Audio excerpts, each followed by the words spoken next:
નમસ્કાર દર્શક મિત્રો, મિરર ઓફ ધી વર્લ્ડ ન્યૂઝમાં આપ સૌનું હાર્દિક સ્વાગત છે।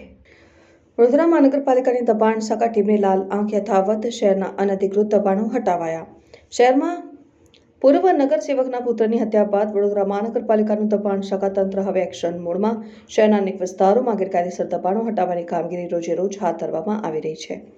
વડોદરા શહેરના પશ્ચિમ વિસ્તારના તાંદલજાથી લઈને ટીમાડ સુધીના અનેક વિસ્તારના અનધિકૃત ગેરકાયદેસર દબાણ હટાવવાની કામગીરી પાલિકાની દબાણ શાખાની ટીમ દ્વારા કામગીરી હાથ ધરવામાં આવી હતી। ત્યારે શહેરના તાંદલજા વિસ્તારમાં આવેલ પત્રકાર 4 રસ્તાથી ડીમાર્ટના રોડ ફૂટપાથ ઉપર કરવામાં આવેલ ગેરકાયદેસર દબાણો હટાવવાની કામગીરી હાથ ધરવામાં આવી હતી।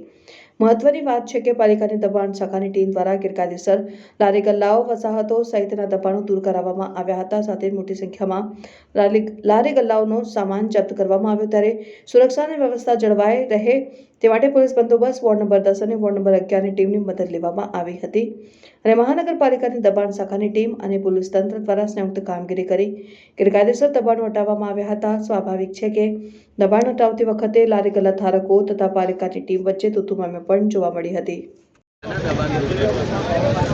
વહીવટી વોર્ડ નંબર 10 અને 11માં સમાવેશ વિસ્તાર તાંદલજા પોલીસ સ્ટેશનથી લઈ ડીમાર્ટ સુધી અને ડીમાર્ટથી આગળ રિટર્ન સન ફાર્મા બંગડી સર્કલ સુધીનો હાલ હંગામી દબાણ દૂર કરવાનો પ્રોગ્રામ ચાલુ છે। શેડ ટીડી ડિપાર્ટમેન્ટ દ્વારા લોકોને નોટિસ આપવામાં આવેલ અને તેઓ સ્વેચ્છાએ દૂર કરી રહ્યા છે અને માર્જિંગ ભાગમાં જે બોર્ડ અને બેનર લગાવેલા છે મંજૂરી વગરના તેને પણ હાલ દૂર કરીને જમા લેવાની કાર્યવાહી ચાલુ છે। આ બાબતે કયા વિસ્તારોમાં કાર્યવાહી કરો?